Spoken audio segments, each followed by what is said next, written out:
This is 567 Cape Talk, your #1 news and talk station.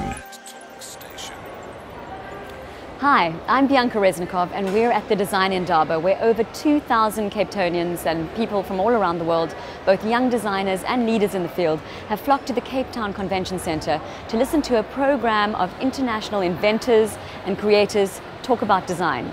We're going to speak one-on-one with some of those inventors, so come on, let's go do it. Paris-based designer Andrew Shoben specializes in interactive art, which involves public spaces. We're going to speak to him about his amazing work, which includes the Source at the London Stock Exchange. Why are you called Grey World? That's a good question. We're very focused on making public art, and when you look at the city, it's very clear that there are areas where you eat, areas where you sleep, places where you get drunk.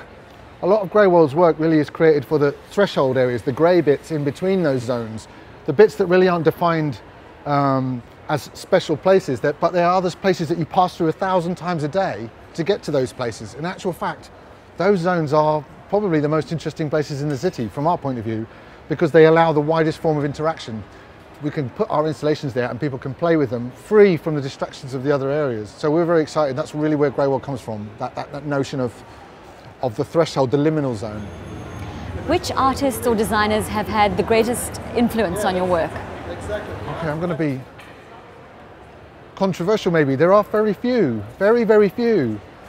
None of us had any art training, and I'm not sure that art training would have helped. I'm not even sure that you can learn art. I think art is something that comes from you and from within you. Okay, if I wanted to be a painter and I wanted to learn about perspective or a colour wheel, or yes, but really the best thing that you can learn at art school is criticism.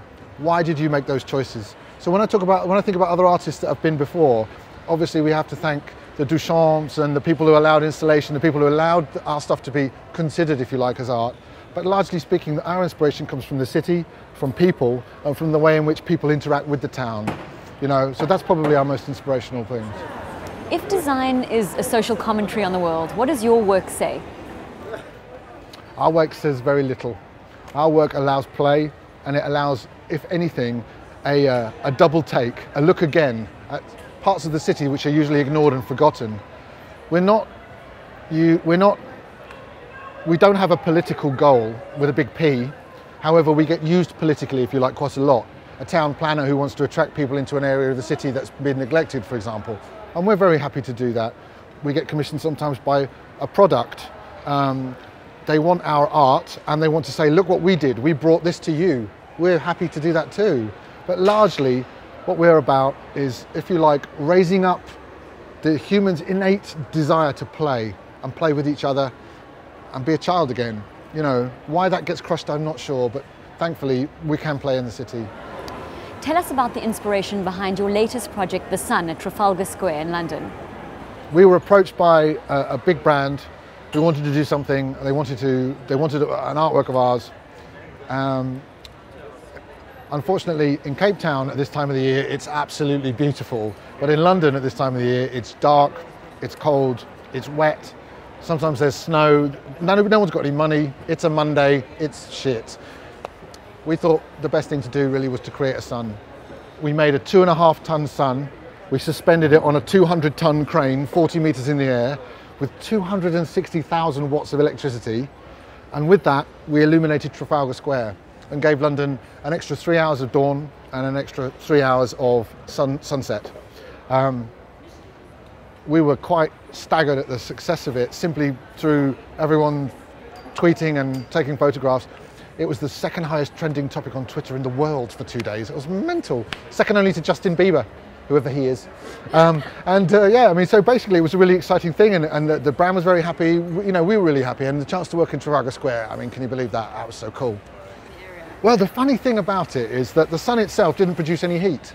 It looked like a sun, but people swore blind that they could feel the warmth on their face. We had people who turned up in bikinis and sat in deck chairs. And I talked to them and they were like, hey, it's warmer here. Now, it wasn't, but the psychological effect of a sun really is profound, and it was fantastic to watch people react that way. Really a bit of frog in the throat kind of moment, And that's the playfulness, really. Absolutely. And watching the way they interact with each other. You know, one of the lovely side effects about what we do is what we call a community of presence. You and I may not know each other, but we're walking along a bridge and the floor is making music as we walk across it.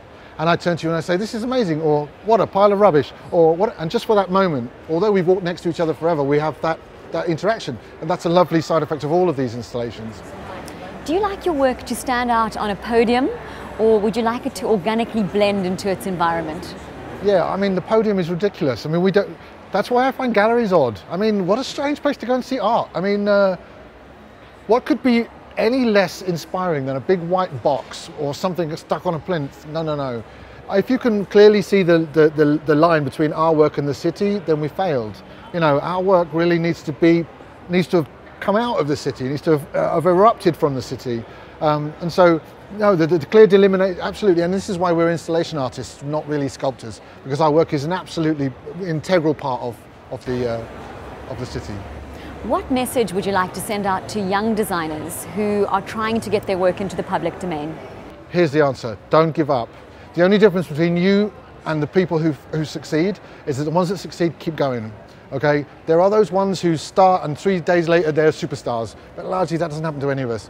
Keep going, keep going. If you love it, keep going. Don't wake up 20 years later and think, shit, what if I'd done it? Keep going. That's the only thing to do. Sooner or later you get traction, small things become medium things, become large things. You will get there. Don't give up. This is 567 Cape Talk, your #1 news and talk station.